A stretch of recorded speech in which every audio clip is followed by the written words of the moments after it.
max, huh? Embracing it, living it, lots of dancing, lots of twerking. Twerking is healing, I'm telling you. I believe it. So that. I'm about to try it one day. You really should. Well, twerking is an ancient practice. You know, it's kind of been taken from us. It's really been stolen from us in this society. Like, women who twerk are seen as like unclean. They're seen as like raunchy. They're seen as like whores. Yeah. But if you think about the physical movement of twerking, it's fast, rapid movement in the womb, hip area. Right. And that's where women especially hold a lot of tension, a lot of anxiety.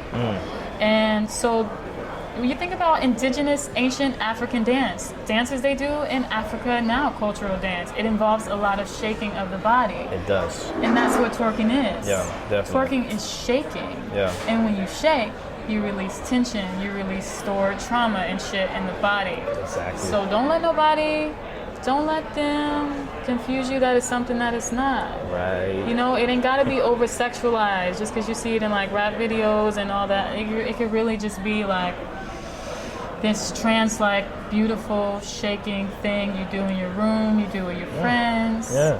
And you're releasing. It's definitely ancestral. It's ancestral. I definitely have to agree with that. You know what Big I mean? time, yeah. The yeah. shaking. Yeah. The shaking. Shaking it And out. I shake right now. Especially when I made my first trip to Africa, it all clicked. I was like, oh, okay. Right. Yeah, I was like, yeah, this is definitely.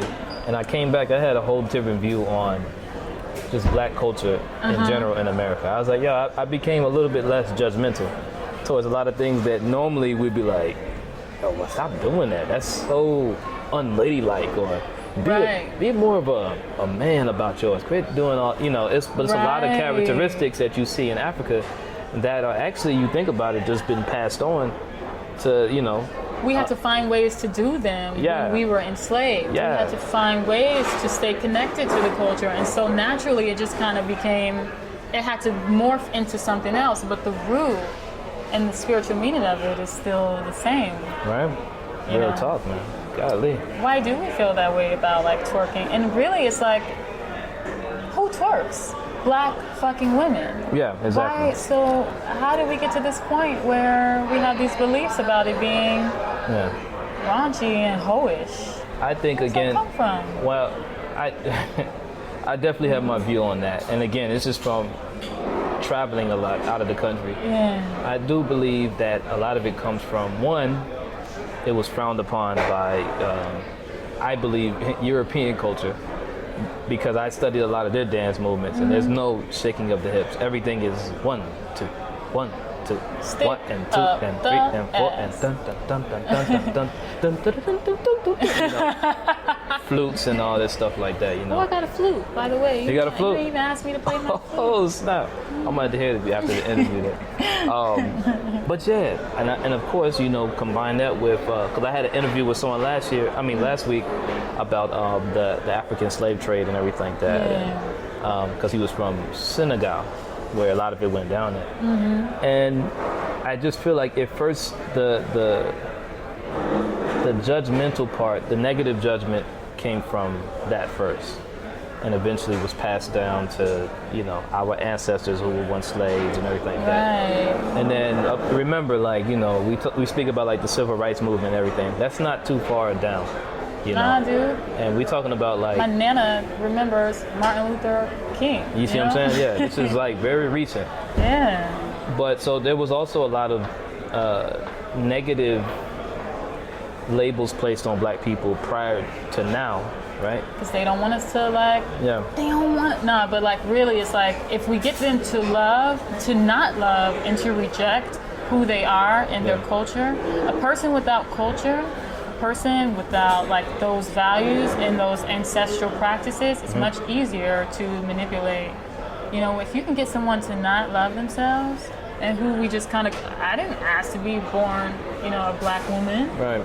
You know, if I can get someone to hate that uncontrollable aspect, something like their race, but I can, you know, control them more easily. You remember Hottentot? Hottentot was a lady, black lady from Africa. I forgot what country though. I mean, what country? Anyway, she had the features of, what we know as the black woman, right? Yeah. The physical features.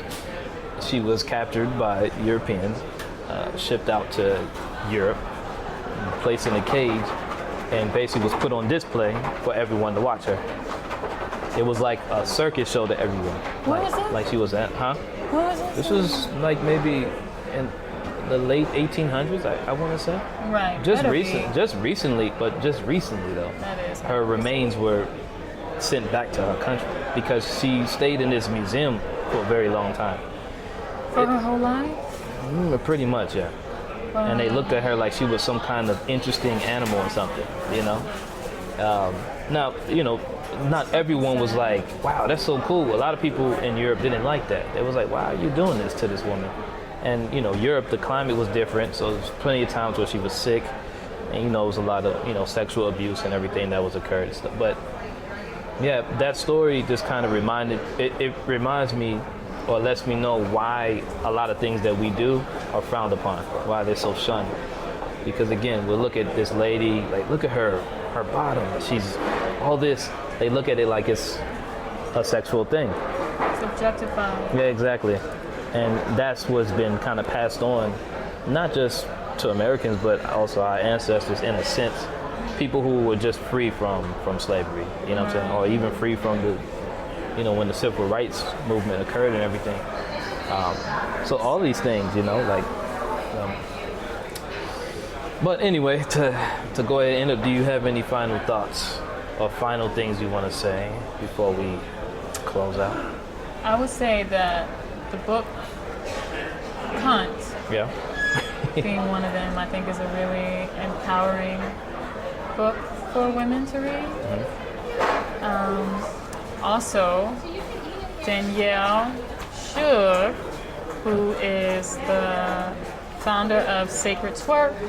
I don't know what her Instagram is because I don't have one. But if you are interested in learning more about the indigenous dance of twerk, if you're interested in sisterhood, you want a sisterhood, you want to be empowered by other women, but maybe you just don't have that type of friend group right now, please find Shook on Instagram. Follow her and see about some of the events that she's setting up because it's really empowering. Good stuff. Also, I work at Grinnell Spice Market. If you're looking for some medicinal herbs, sage, crystals, you just want to talk about something, anything, what? You want to know about sage? Thought nobody would ever ask. That kind of jam. Come through to Grinnell Spice Market. It's off of Airline and Link in what I call Mexican Heights. I like that. Yeah, there's gentrified heights and then there's Mexican heights. That's a perfect description. I like that. Yeah. We're definitely going to put all that in the description too, though, so to make sure that, do that. Yeah, we give everyone that shout out. You know what I'm saying? So, well, Destiny, it was great speaking with you. We're going to keep talking, but this is when we got to stop the interview and everything. Right. And we're actually perfect time in 1 hour. That's actually... Damn, we talked for an hour? Yes. So cool. That's actually normally a limit, podcast limit. So, so an hour with strangers. Yeah.